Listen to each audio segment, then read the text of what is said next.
In today's video, I'm gonna talk to you about the making of Act 1. Are you interested? If yes, come with me.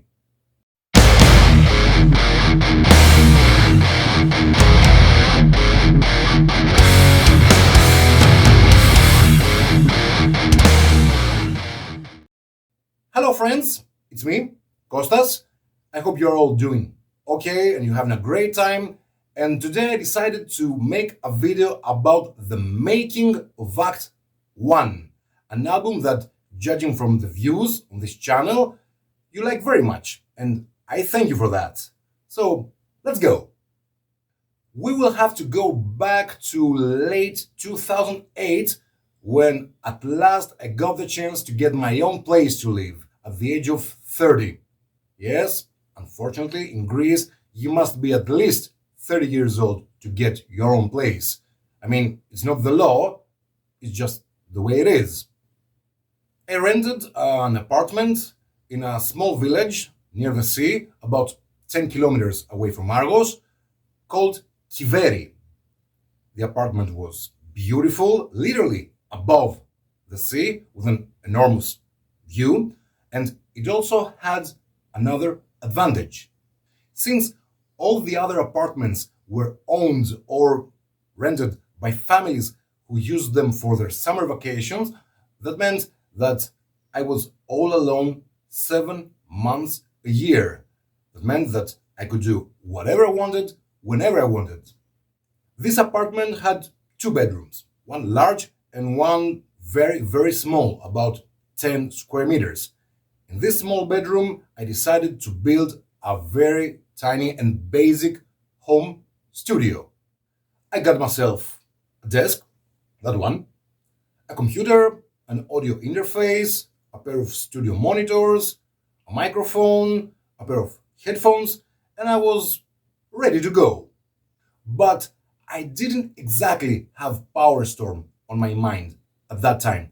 I just wanted a home studio to record other stuff like music pieces for my students and all that stuff. But then something else happened. At that time, I used to hang out at a music store here in Argos where a friend of mine, Dimitris, an exceptional guitar player, used to work back then.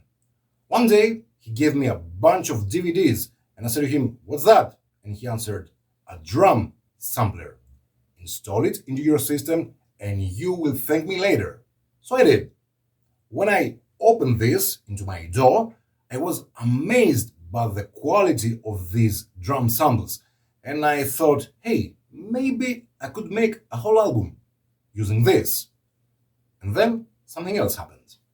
My favorite Greek metal band, Spitfire, released in 2009 their second studio album, Die Fighting, after 22 years since the release of their debut album, First Attack.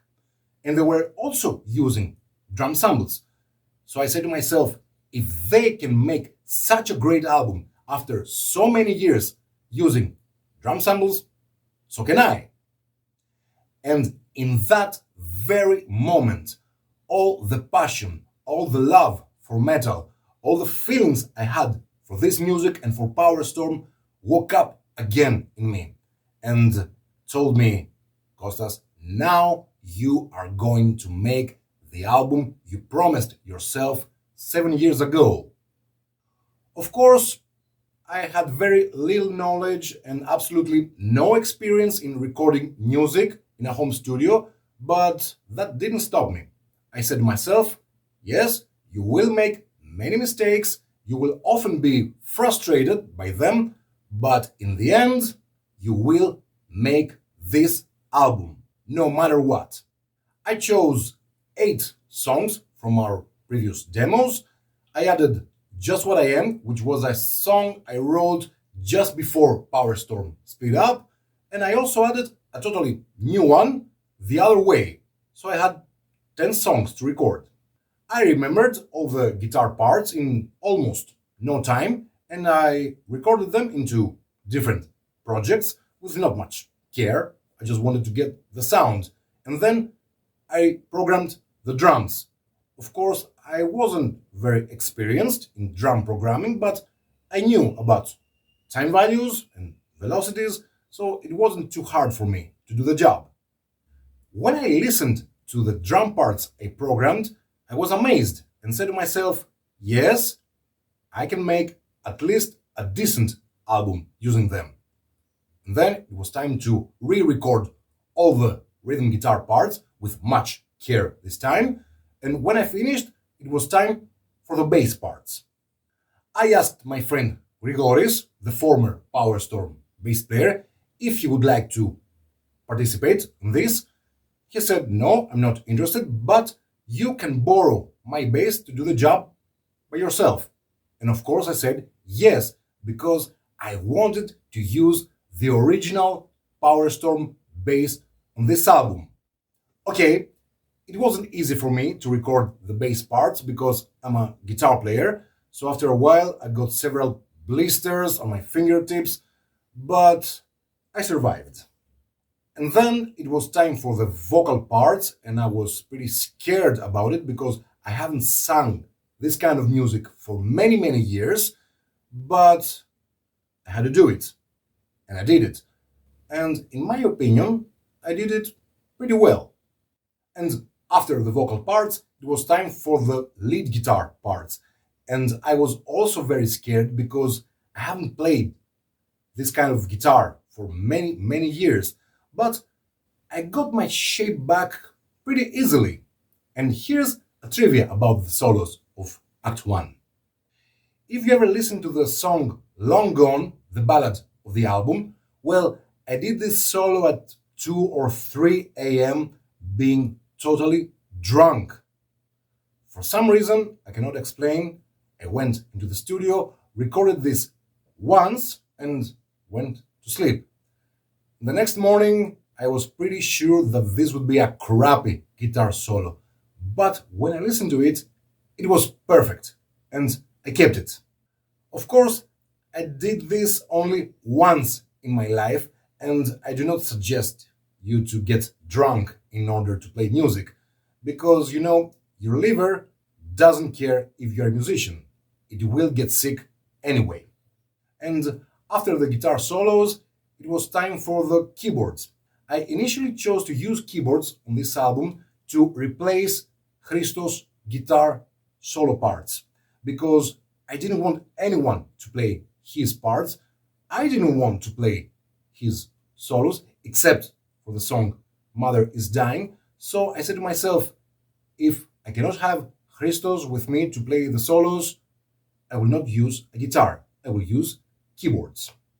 But then, since I listened to all the synth samples I had available, I decided to use them in the whole album, at the back of the songs or at the beginning of the songs, because they could make my music sound more symphonic, and I like that.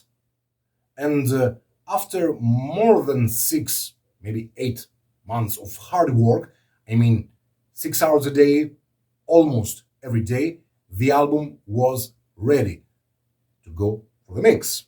But I didn't know anyone to do this job for me. And this is when Athanasios Karapanos enters our story. On a metal site, I don't remember which one, I saw an ad. It was saying Ogrego Mix Master. And it continued saying, you give me the tracks of one of your songs, I will mix it and master it, and if you like it, we will continue to the rest of your album. If not, you don't have to pay anything. And it was very, very interesting for me. I called the guy on the phone and he said to me, okay, friend, I will call you back because I have some very serious job right now. And he did call me several hours later and he said to me, okay, my friend, I'm very sorry, but the very moment you called me, I was going to my parents to announce them that my wife was pregnant to our first child. And I took it as a sign that something very good will happen here for some reason. I sent him the tracks of the song The Third Alternative, and he spent many months trying to mix it and master it because I had made a serious mistake related to the guitar sound. but he was trying and trying and trying, and finally he got the best possible out of it. When I listened to it, I said, yes, I like it. We will continue to the rest of the album. And in early or mid 2010, the album was ready, mixed and mastered. Then I made some promo CDs and sent them to some magazines for a review, and started sending emails to record labels here in Greece or maybe in Germany, I think, but no one was interested in my music. So I decided to release it myself. The first thing I did was to design on a paper the PowerStorm logo. It's the same logo you're seeing on both of my albums. Of course, I'm not a graphic designer, but when I want something very much, I can be whatever I need to be. Some of you may like the logo, some of you may not like it, but for me, it's the third best logo in the whole world after Metallica and Iron Maiden, but it's just my opinion. A friend of mine, I don't remember who to be honest, and I'm very sorry about that, suggested Miss Eleni Papadea to do the artwork of the whole album. I saw her previous work and I talked to her. She was very nice and she did the job and did it very well. And here's a small trivia about the artwork of Act 1. The small person you see is not a drawing, but an actual picture of a friend of hers. Pretty cool. In the meantime, my very good friend and photographer, Mr. Sarados Kahrimanis, who did the artwork of the PowerStorm demos, took a very cool picture of me to use it on the album. And at last, on April 2011, Act 1 was self-released, and it felt so great because I kept the promise I made to myself 9 years earlier. If you ask me if there is something very good and useful to get from this video, I will tell you this. When you love something very, very much and you want to do it so badly, you will do it no matter what. It doesn't matter how many years will pass. It doesn't matter if you have the equipment or not, if you have the experience or not, or if you have the knowledge. At the end, you will do it. Believe in yourself and don't give up. And that's it. That's the story of making the Act 1 album. I hope you liked the video, and if you did, you know what to do. I'll see you next time in the next video, in which I will talk about Act 2. Stay tuned, have a good time. Bye bye.